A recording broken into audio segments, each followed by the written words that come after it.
Friends, ప్రతి వ్యక్తికి కోపం అనేది ఒక కామన్ ఎక్స్ప్రెషన్. కానీ ప్రాబ్లం ఎక్కడొస్తుంది అని అంటే ఆ కోపం అవుట్ ఆఫ్ ప్రపోర్షన్ అయిపోతేనే ఎవరికైనా ప్రాబ్లం.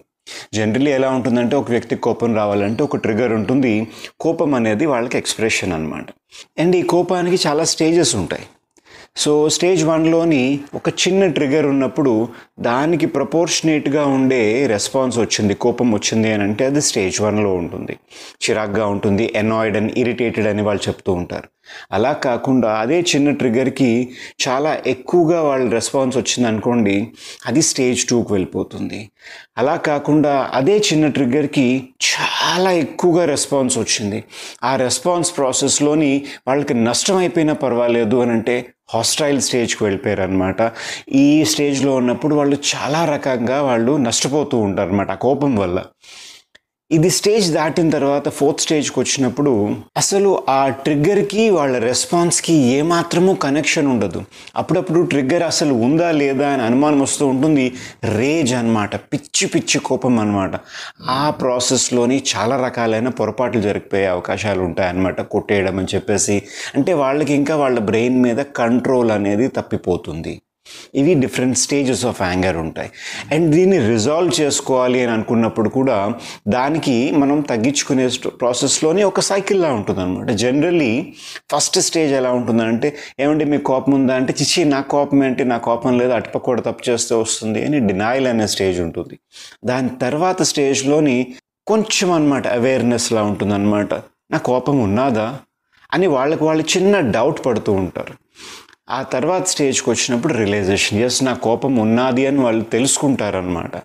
ఆ స్టేజ్కి వచ్చిన తర్వాత 4th స్టేజ్ వస్తుందన్నమాట. అక్కడ ఇంకా ఆ కోపం తగ్గించుకోవడానికి వాళ్ళు చేసే ప్రయత్నాలు ఉంటాయి. ఇక్కడ exercise, diet and food control and వీటితో పాటు హోమియోపతిక్ మెడిసిన్స్ అనేది వండర్ఫుల్గా హెల్ప్ చేస్తూ ఉంటాయి. ఈ ఎంటైర్ ప్రాసెస్ని సరదాగా ఒక చిన్న షార్ట్ ఫిలిం లాగా మేము తీయడానికి ట్రై చేసాం. మా ఈ ప్రయత్నాన్ని మీరు చూడండి అండ్ మీకు నచ్చినట్టుగా అయితే లైక్, షేర్ అండ్ కమెంట్ చేయడం మర్చిపోకండి. సర్వేజన సుఖినో భవంతు. ఏం చేస్తున్నావు నువ్వు? జుట్టు పీక్కుంటున్నాను. నలుగురు డాక్టర్లను అడిగాను ఏంటి వేసుకోవాలని. ఇదిగో 4 ప్రిస్క్రిప్షన్స్ వచ్చాయి. అసలే చిరాకుతో చేస్తున్నానంటే ఇదొకటి మళ్ళీ. నీకు ఇలా చూడలేకపోతున్నావు. కొంతసేపు మెడిటేషన్ ఏదైనా చెయ్యి, ఏదో ఐడియా వస్తుంది. మెడిటేషన్ చేయాలా? సరే చేస్తానులే. సురేష్ సురేష్ ఏమైంది? మా తమ్ముడు సంగతి ఏమైంది? ఏంటి తమ్ముడు అని ఎప్పుడు నువ్వు ఏం చేయాలి వాడి గురించి? వాడు అబ్రాస్ వెదవా, వాడికి నేను ఏం చేయాలి చెప్పు. వాడికి మెడికల్ షాప్ పెడదామని అనుకున్నావు కదా. మనం అని చెప్పక నువ్వే అంటున్నావు. వాడు అసలు ఒక్క పనిలో అయినా సిన్సియర్గా చేసాడా చెప్పు నువ్వు అసలు. అలా కాదు సురేష్, శిల్ప వాళ్ళ హస్బెండ్ వాడి తమ్ముడికి పక్కన చిన్న మెడికల్ షాప్ ఓపెన్ చేసి ఇచ్చారు. ఎంత హ్యాపీగా ఉన్నాడు తను. వాడేదో సిన్సియర్గా వాడు కష్టపడే రకమేమో. మీ తమ్ముడు అలాంటి వాడా? ఆయన ఎప్పుడు పెడితే అప్పుడు అలా చిరాకు పెట్టక నాకు, ఎప్పుడు తమ్ముడు అని చెప్పి గోలా పుస్తకం కూడా చదువుకునేవ్వట్లేదు. నీ చిరాకి తట్టుకోలేకపోతున్నావు. అందరికి మెడిసిన్స్ ఇస్తావు, నీకు ఇవ్వాలి ఫస్ట్ మెడిసిన్. నీ సీనియర్స్ కి ఎవరికైనా అడిగి మెడికేషన్ తీసుకో నువ్వు ఫస్ట్. రండి సార్, కూర్చోండి, చెప్పండి సార్. రైట్, ఏంటి మీ డౌట్ ఏంటి? చూడండి, మీరు స్విగ్గీ, జొమాటోలోంచి ఫుడ్ ఆర్డర్ చేసుకున్నప్పుడు ఎప్పుడైనా సైడ్ ఎఫెక్ట్స్ గురించి ఆలోచించారా? ఇక్కడ క్వాలిఫైడ్ డాక్టర్ మీకు ఆలోచించి మెడిసిన్స్ ఇస్తూ ఉంటే ఏంటండి ప్రతిసారి ఇదే డౌటా మీకు? So now you don't teach me. ఈ పేషెంట్తోని డాక్టర్ కామ్గా ఉండాలి అనే విషయం మీరు నాకు నేర్పించకండి. మెడిసిన్ వాడండి, తగ్గిపోతుంది. పావని, ఏంటమ్మా ఈ మధ్యన కరెక్ట్ పని చేయట్లేదు? ఏం ఎలాగా అసలు? ఈ పేషెంట్ వచ్చిన తర్వాత ఏసీ అది ఆన్ చేయట్లేదు, క్లెన్లీనెస్ ఉండట్లేదు, ఏం చేస్తున్నావు అసలు ఇక్కడ? సారీ సార్, చేస్తాను సార్.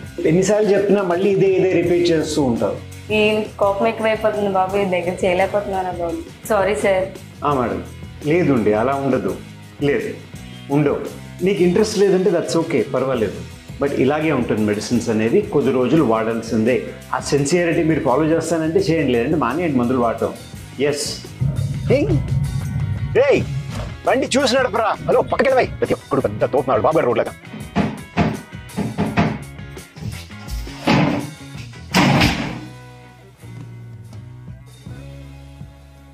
సురేష్ రా. ఏంటి ఈ మధ్య మీకు కోపం ఎక్కువైపోయింది? నేను ఉన్నాను.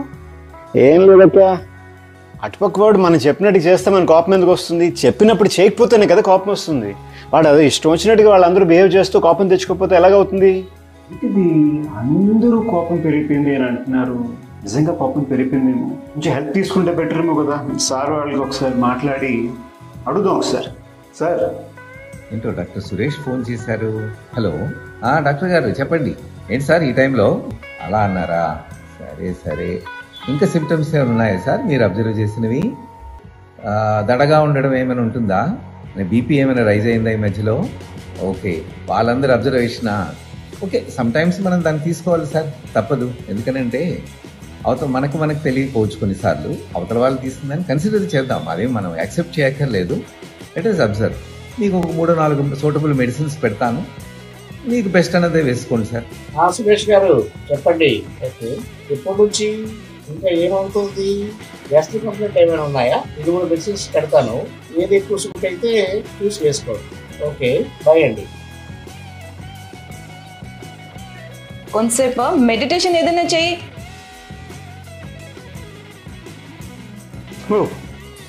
భగవంతుడా, ఇంత ఫాస్ట్గా వచ్చేవా? నాయనా సురేష్, అంత కోపం దేనికి నాయనా? నువ్వు యాంకర్ మేనేజ్మెంట్ చేయాలి కదా.